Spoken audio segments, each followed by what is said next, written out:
What's up guys? So nandito nga pala ako sa workshop no, sa skill center. So lumabas ako sa tool room dahil sa amin naririnig akong tumatahol na aso. Titingnan natin kung totoo nga ba yung sinasabi nilang may multo dito.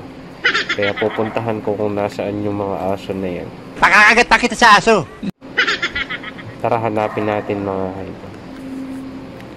So dito sa Japan guys, yung schedule ng trabaho ko ngayon is alas 2 ng hapon at saka alas 10 ng gabi.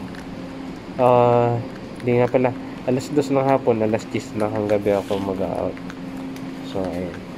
Sabi nila maraming guni-guni daw dito na may multo, may mga pamilya ng mga multo. Kaya susubukan natin. So tahimik na, alas 9 na ng gabi ngayon. Kaya tatry natin kung totoo yung sinasabi ng mga marites na may multo nga ba talaga dito. So ayan, nakikita nyo ba to guys?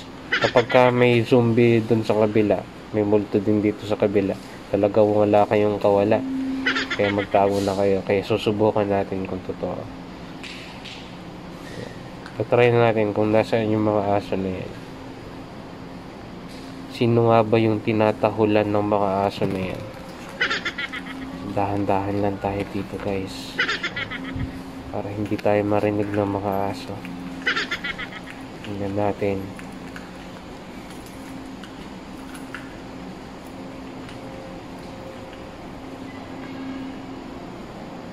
Ayun, nakikita nyo ba yun guys? Ayun no, yung mga aso nga. Sino nga ba yung tinatahulan nito?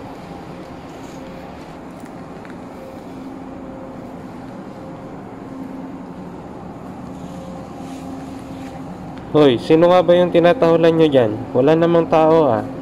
Ha? Ano? Sino yung tinatahulan nyo dyan? Ayan guys, mga aso na yan no. Huy! Ayan, nagsitakbuhan.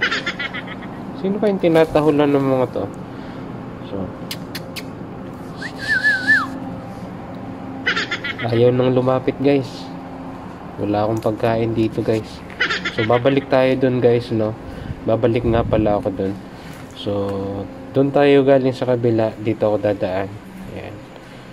Pupunta tayo dun sa workshop ulit. So napakatahimik dito guys, dahil sa ako nga lang mag-isa na. Maliban na lang sa mga aso na tumatahol kanina. Talagang napakaingay nila no. Hanggang dito abot yung tahol nila. So nandito nga pala yung CR ng lalaki at saka babae no. Kung sakasakaling makapunta kayo dito guys. So, nandito na ako sa workshop ulit guys no. Buti na nga lang guys at hindi sumagot yung mga aso sa tinatanong ko sa kanila kanina kung sino yung tinatahulan nila no. Kung sa bagay Japanese yata yung pananalita nila. Pero kung sumagot yun, nako yari tayo guys. Takbuhan na kaagad yan guys. Siguro yung takbong hindi lalapat yung paa natin sa lupa. Mambihira yung buhay yan. So nandito ako sa workshop guys. Hanapin ko muna dito yung sinasabi nilang multo. Ops! Ayun guys oh, mayroong pusa. So kumpleto dito sa Japan. Kung may aso, may pusa din dito. Oh, tingnan nyo. Huy! Ayun, tumakbo guys. Napakalaking pusa. Ayun, nabuli natin. Napakaganda talaga kapag ganitong tagpo guys no. Pangarap ko talaga magkaroon ng zombie at saka mga multo. Takbuhan na tayo guys. Habulin natin. Ayun, napakalaking pusa.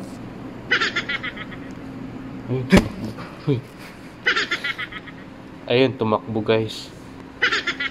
Takot kay katiknik guys ah. So, napakatahimik dito guys no. Ako lang talaga mag-isa, pambihira yan. Napakaganda mag-vlog dito guys. Gusto nyo ba ng katatakutan na vlog? Nabubulol na naman ako guys ah. So ayun, babalik tayo sa tool room guys. Hindi ko naman nakita yung sinasabi nilang multo. Yung bata na sinasabi nila may bata daw dito, may pamilya na mga multo. Hindi naman totoo yun. Kung sakasakali man na pumunta dito, yari sa akin to guys. Napakaraming gamit dito guys oh. Nakikita nyo ba yung mga tools na to guys? Oh. Diba? Napakarami diba?